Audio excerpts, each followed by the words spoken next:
Hello again, wood chatters, and welcome to the latest episode in this Forest and Wood Products Australia podcast series. I'm Georgia. And I'm Sam.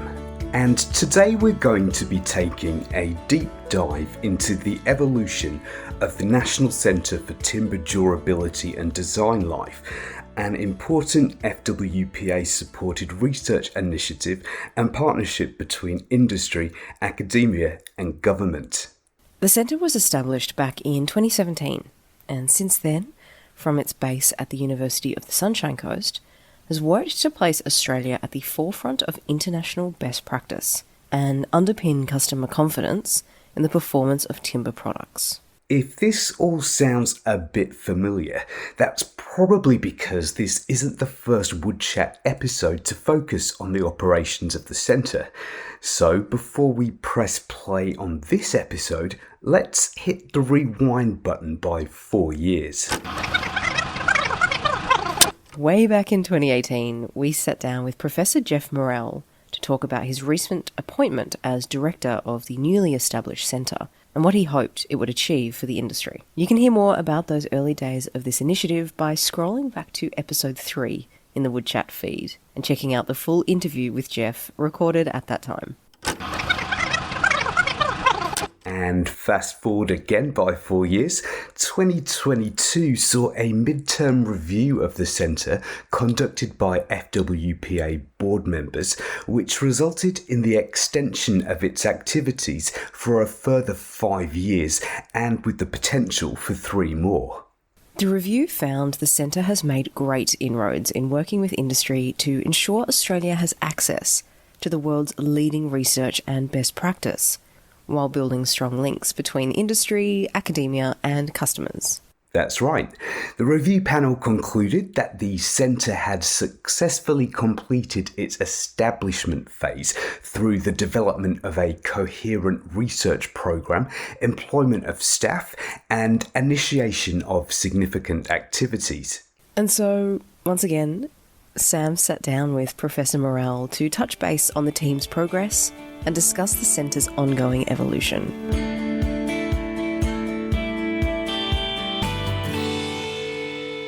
Since we last spoke for the WoodChat episode 4 years ago, how have things at the centre been progressing? Well, it's hard to believe it's been 4 years because it's kind of. I think where we came from, when you start something new, there's a lot of growth in trying to figure out what people are doing. And I think the first couple of years were really about working with the partners to see what they brought to the table and how they could interact. And I think we worked pretty hard at that. And I think we've come really far in terms of identifying the strengths of each partner. And we've sort of carved out our niches and figured out how to cross-collaborate. The other part was engaging students and postgraduates and starting to educate the next group of people in this field. And I think on that, we've been outstandingly successful. We have 11 HDR students in progress between University of Queensland and USC. Our first PhD student will submit his thesis tomorrow. I mean, it's been a kind of an ongoing issue for quite a few years now, hasn't it? The declining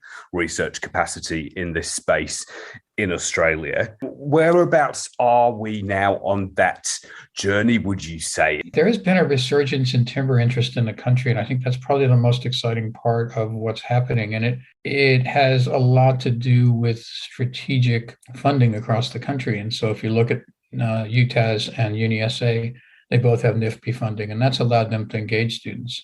We have FWPA funding. That's allowed us to engage students. And so I think we're slowly filling the bucket back up, but it's going to be early career bucket. And so it'll take a while to get those more senior or kind of even middle level scientists engaged in timber. But I think we've started the process. Yeah. So it's building a solid foundation there for the future.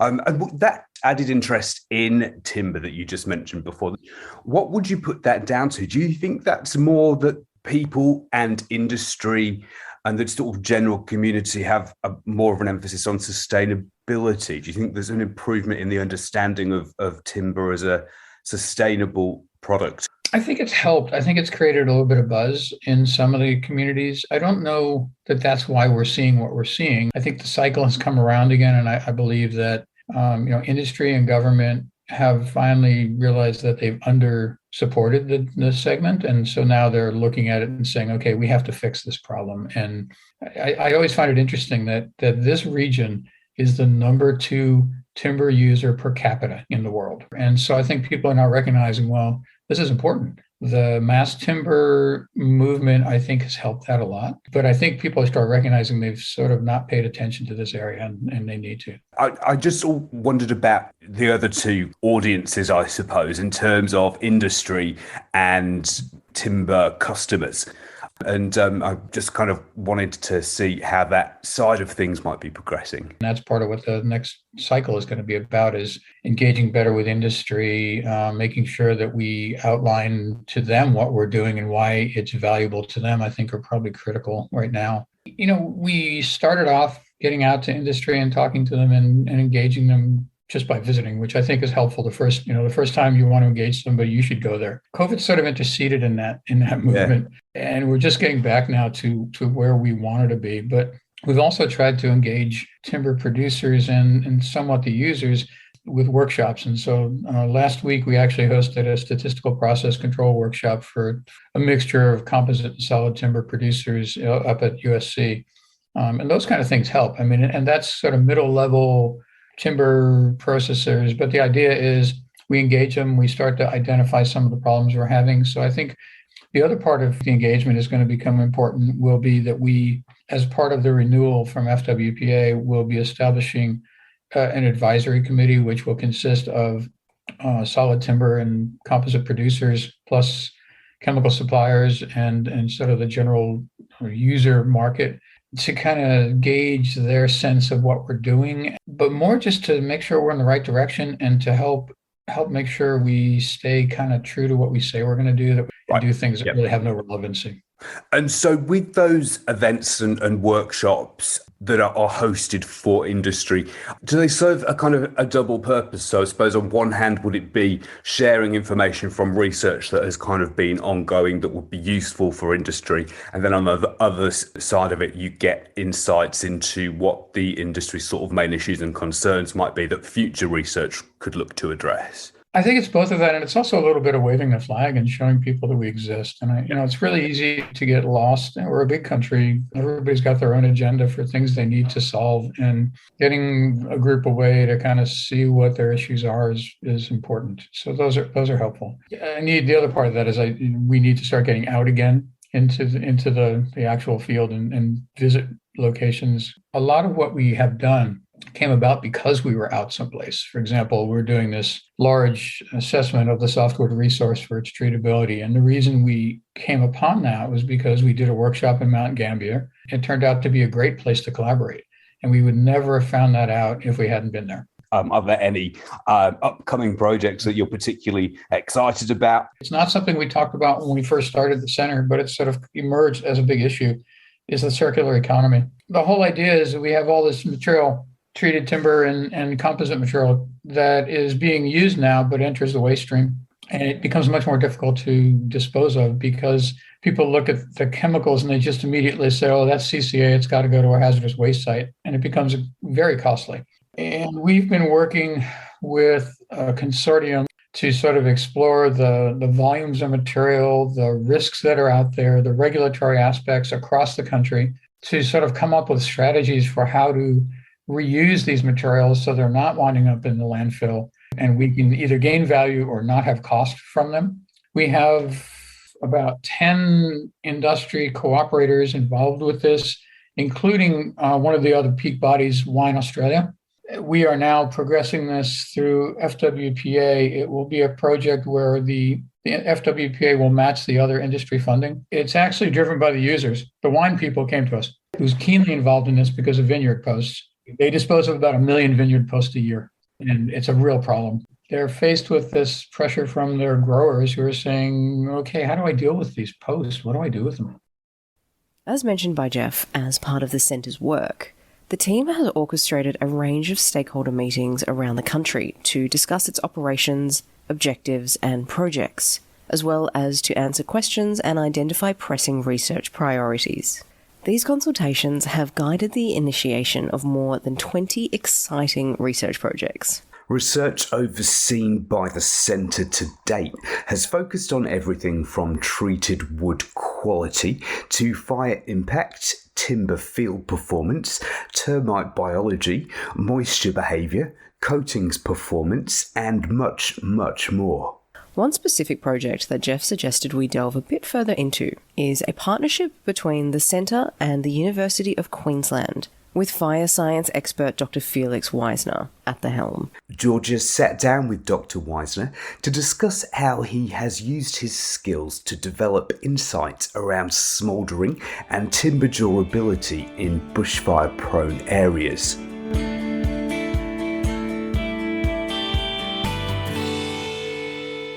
One of the things you obviously need to consider when working with timber that it's combustible, and fires do happen, and they affect timber in a different way than they affect steel or concrete.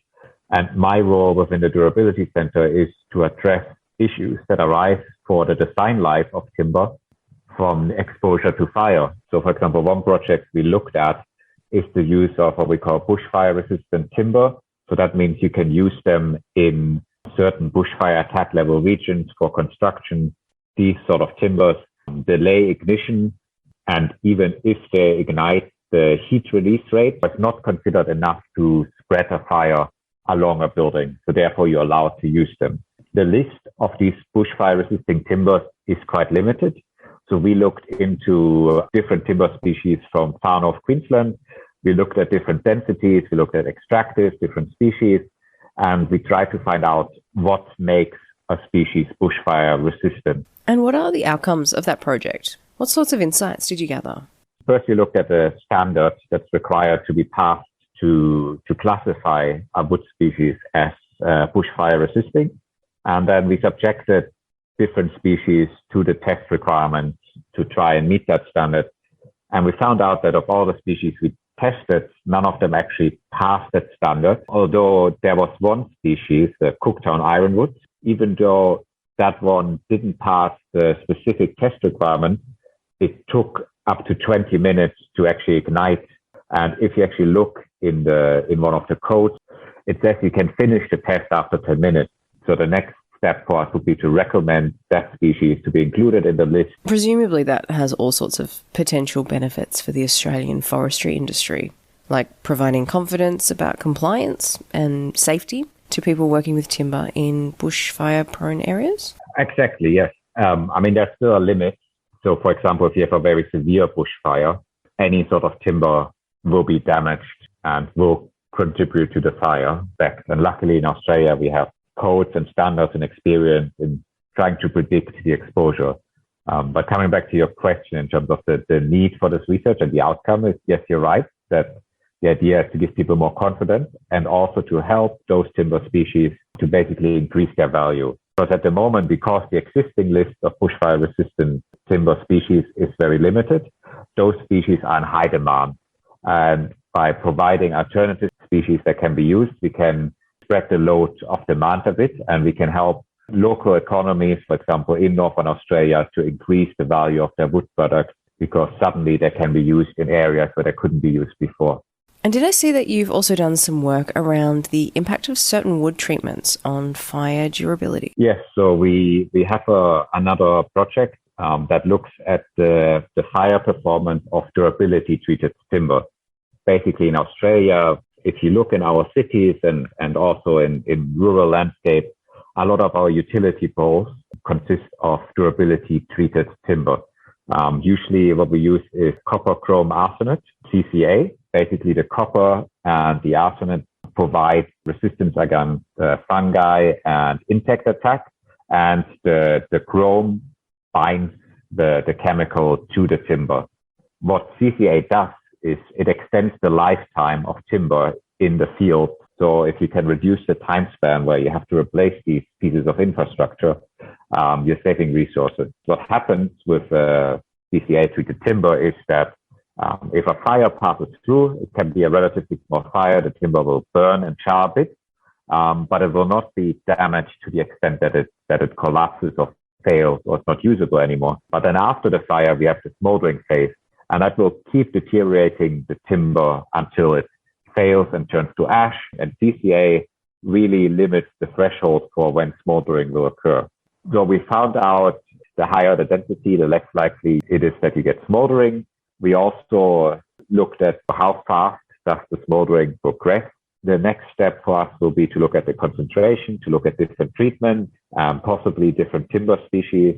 Are different timber species less or more likely to lead to smoldering? In most standard woods, adding CCA will increase the likelihood of smoldering. When it comes to the outcomes of your work around smouldering, how will those insights gathered be used for the benefit of the forestry industry? One of the bigger outcomes from this project, in my opinion, is the actual test methodology we have developed. If someone from industry comes and says, we have a new formulation of durability treated timber, we know it works for durability, but we would like to test the effect of potential smoldering after a bushfire. We have basically provided a template that can be used to assess smoldering for a certain chemical or a certain timber chemical combination. So we provide knowledge, we provide testing methodologies, and ultimately the idea is to then use all these aspects to inform both the manufacturer of chemicals, the timber producers, and the end user. Okay, what can we do to minimize the risk of smoldering? During our chat, Felix also acknowledged Mr. Wenshen Wu, the PhD student leading the work on CCA-treated timber, for his contribution. Another project Jeff suggested we learn a bit more about was part of a research collaboration between the Centre and the Department of Agriculture and Fisheries, involving field trials that will help improve service life prediction models for various timber materials used for outdoor applications. I spoke to research scientists Dr. Mariam Sharma-Hamadi and Leslie Francis at the Department of Agriculture and Fisheries to find out more.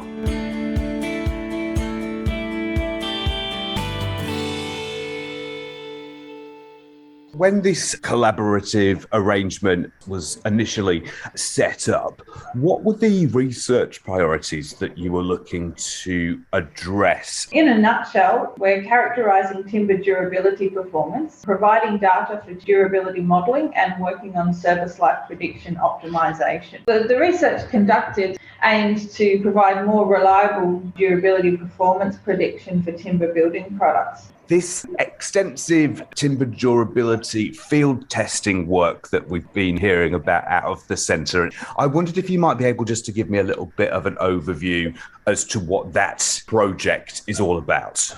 So we've got field tests established throughout the country to look at timber that's exposed to the weather in service. Some examples of the type of field tests we've got joinery and decking. But as part of the Durability Centre, we were able to set up a really cool new large-scale field trial. And so we've set out about 8,000 timber specimens, and we'll be able to monitor their performance over time. This field trial has designed around looking at extreme and high decay hazard service classes. We're looking at tropical and subtropical environments, which are very important for our Australian product and Australian climate. And that all of that data will be useful for future model development. What sorts of issues or problems was the research project designed to help address or overcome? Timber is a biological product. It's got outstanding, unmatched environmental credentials, but as a biological product,